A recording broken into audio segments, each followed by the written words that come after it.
Good morning, class. How have you been? I hope you guys are doing well. It has been some time since we met.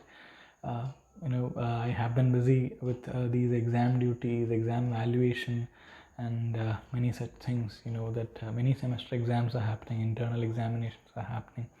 So, university evaluations, autonomy evaluations. So, we were kept quite occupied, we teachers.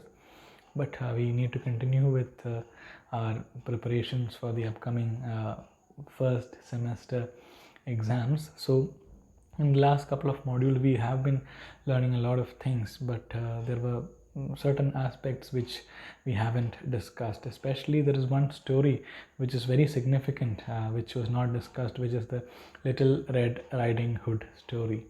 You must have heard about the story, Little Red Riding Hood story. How Little Red Riding Hood goes to the forest to hand something to her grandmother, and how the wolf kills the grandmother and dresses up as the grandmother and tries to devour the little child who's Little Red Riding Hood. But what happens is a wood chopper comes and rescues Little Red Riding Hood. This is what happens. This is the traditional story which we have heard of a lot. This is a story which we have probably been hearing from our childhood.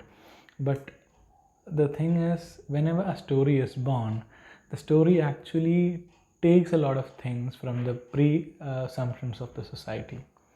That is, there must be certain ideas which concretized in the minds of the members of the society. That this is the position of a child in a society. This is a position of the girl child in a society. These are the roles which will be played by men, and these are the roles which will be played by women. And a woman in the forest is quite vulnerable. All these are assumptions which were there in the society earlier. So all these assumptions are part of some cultural worldviews. So there are certain patterns which actually makes the society works, which exist at one particular point of time. Now, when we live in 2021, there are certain values which drive us.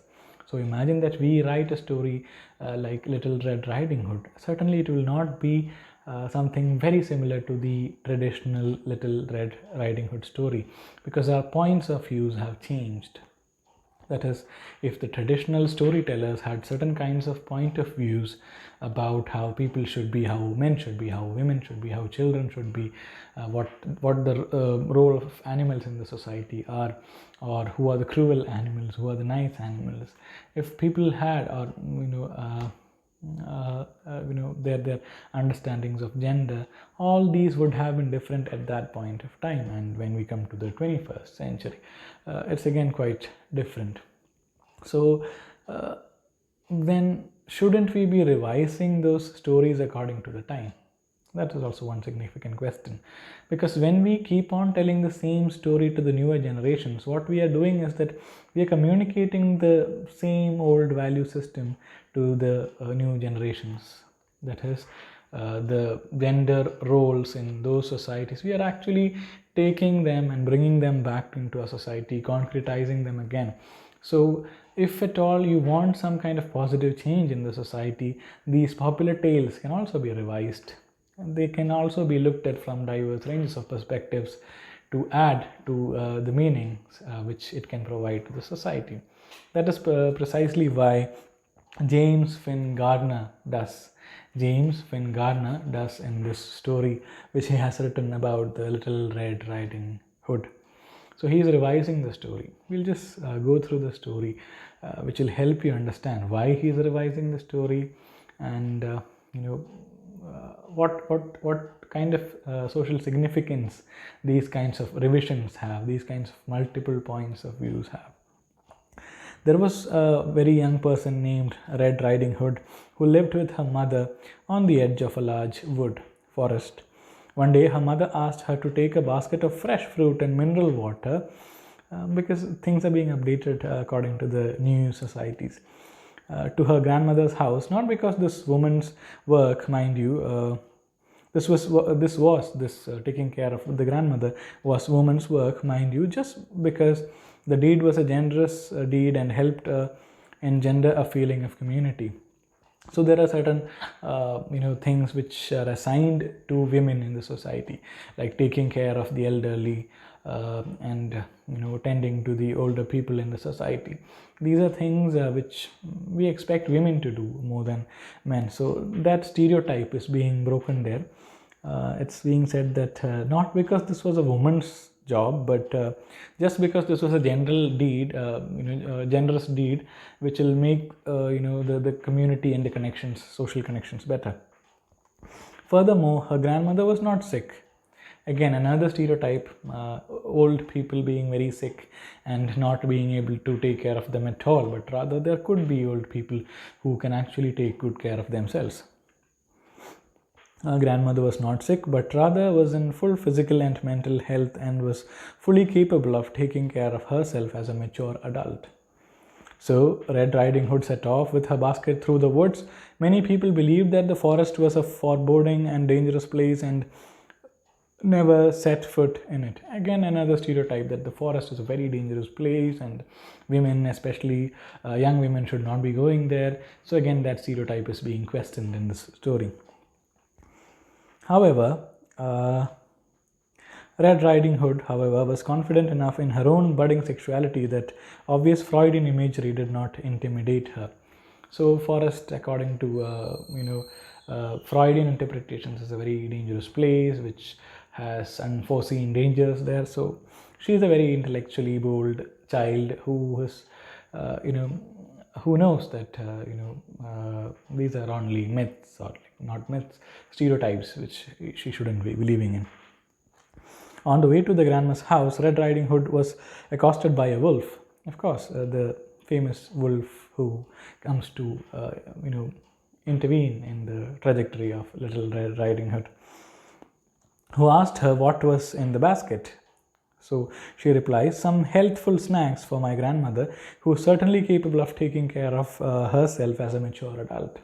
Even the child has certain notions about the society. Most of the time we stereotype children as people who do not know anything at all, and they need to be taken care of. But this child has ample confidence in herself that and knows how the society is structured, who is capable of taking care of themselves. She has some intellectual capacities which normally we don't associate with children according to the existing stereotypes of the society.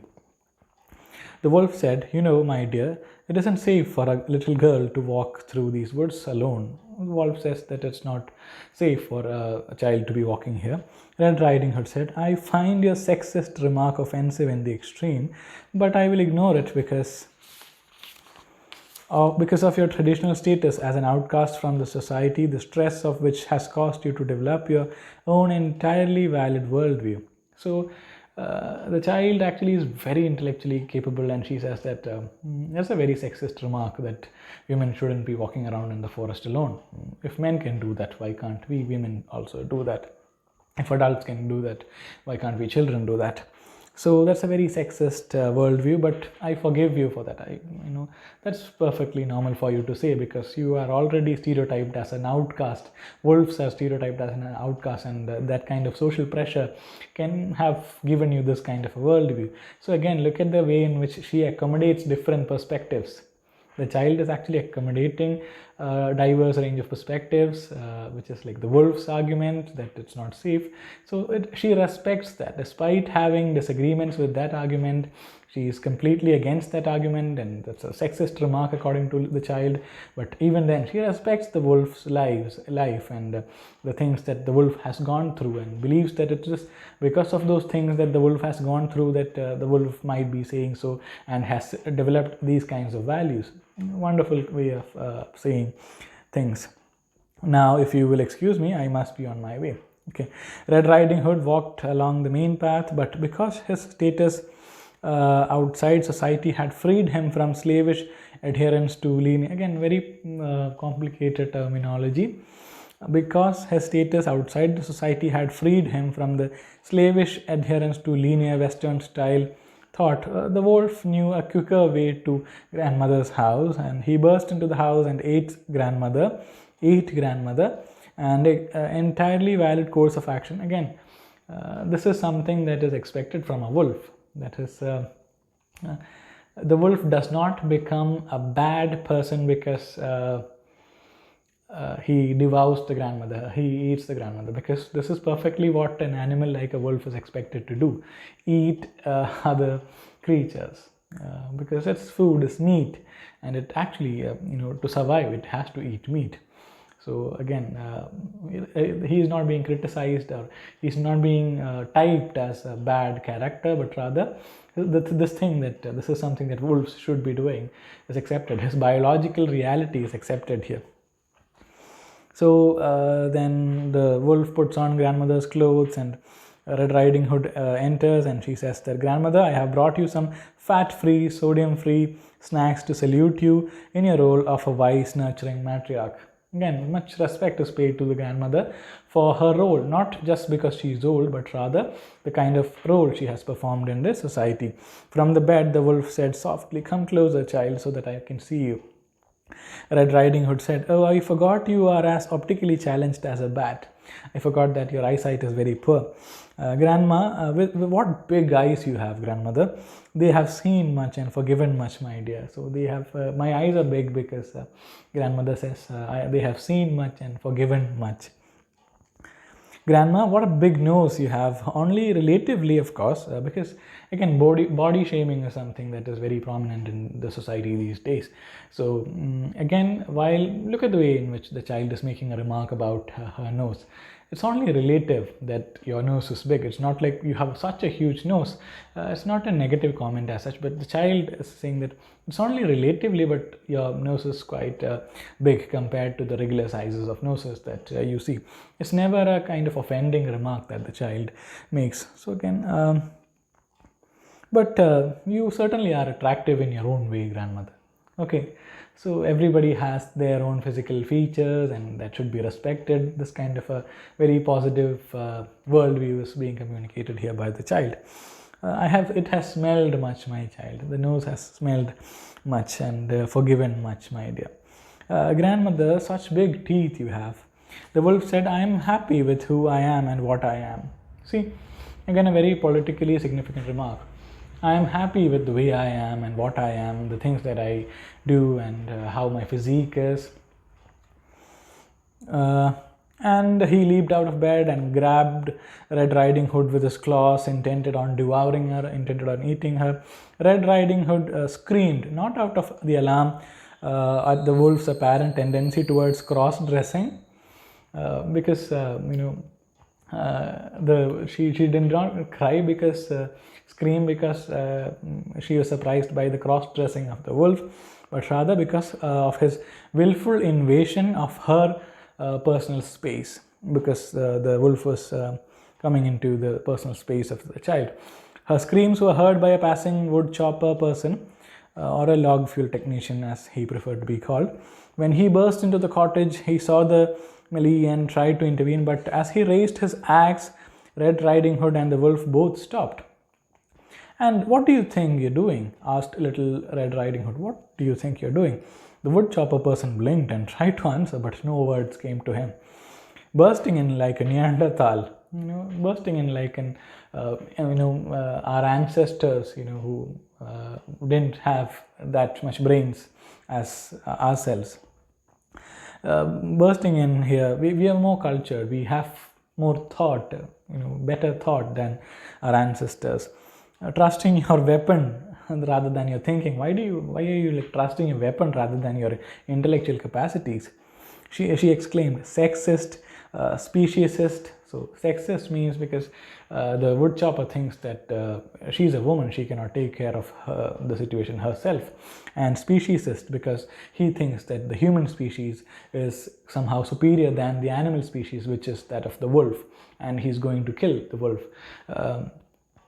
How dare you assume that women and wolves cannot solve their problems without a man's help? How can you assume that women and wolves cannot solve their problems on their own? That's a very superiorist kind of thinking. We are not in any way inferior to you. We can handle our problems on our own. When she heard Red, when he heard Red Riding Hood's impassioned speech, when the grandmother from the tummy of the wolf heard this impassioned speech, grandmother jumped out of the wolf's mouth, seized the wood chopper's person's axe, and cut his head off. Okay, it's not the wolf's head that is being chopped off, but the wood choppers, because of it's actually this kind of cultural assumption that is there, that men folk, and especially European or there is a kind of view that they are capable of handling everything, and whether it be women or other marginalized communities, they need the help of these patriarchal men in order to resolve the problems of their lives. This notion is there. So when the grandmother is chopping the head of the woodcutter, this assumption, these pre-assumptions that people are not marginalized communities like women or other species are not capable of taking care of themselves, is being negated.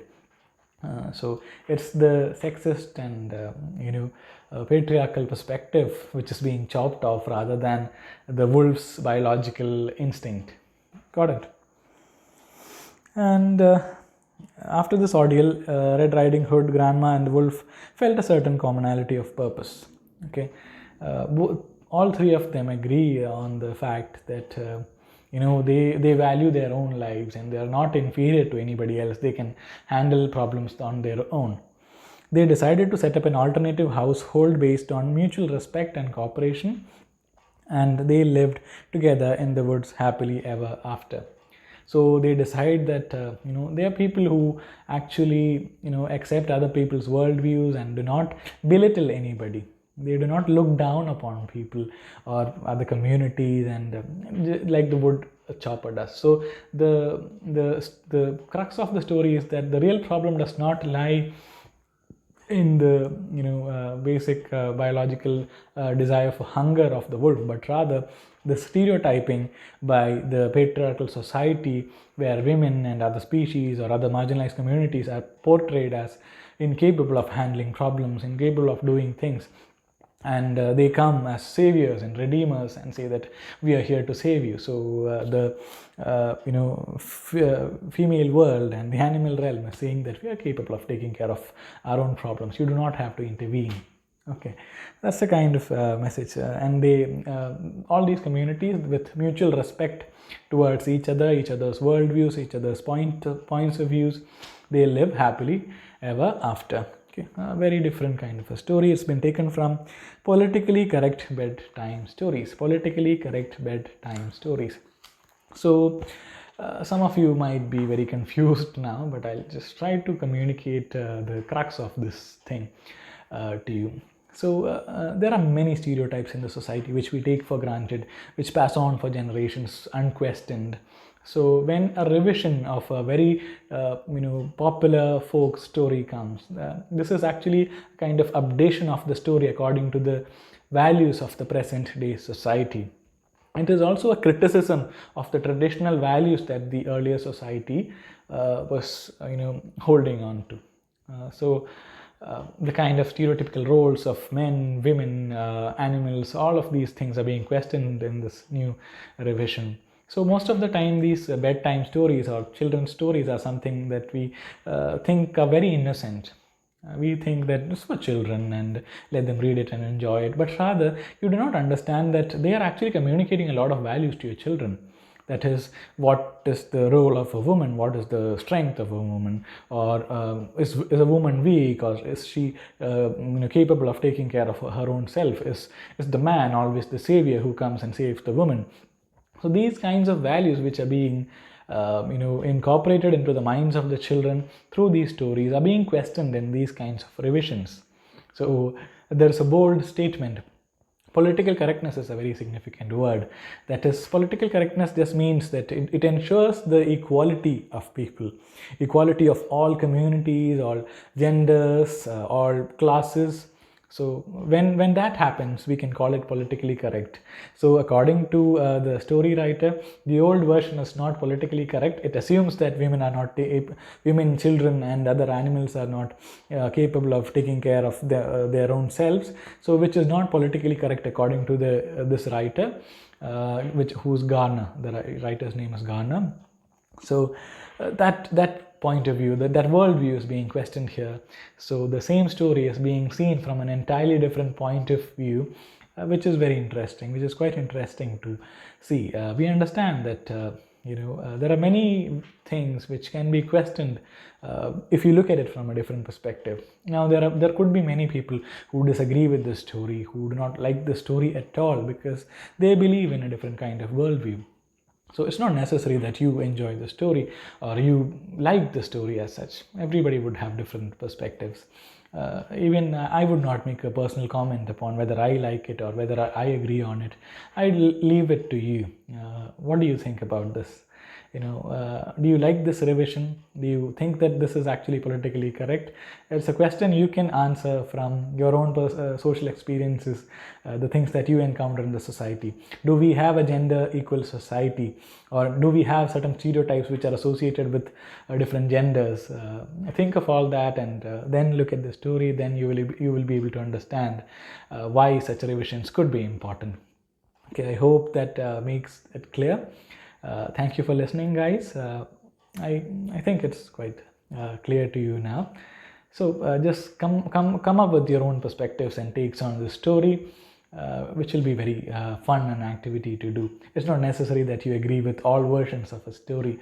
You can actually trust your own version of a story, your own version of the value systems of the society. You're free to do that. It's a very free society and you have the right to do that. Also, remember that you should be respecting other people's worldviews, just like the child respects the grandmother's and the wolf's point of view. Okay, it's a very different kind of a rereading or reworking of a story. Okay, you can read that and come up with your own interpretations, and no interpretation is final.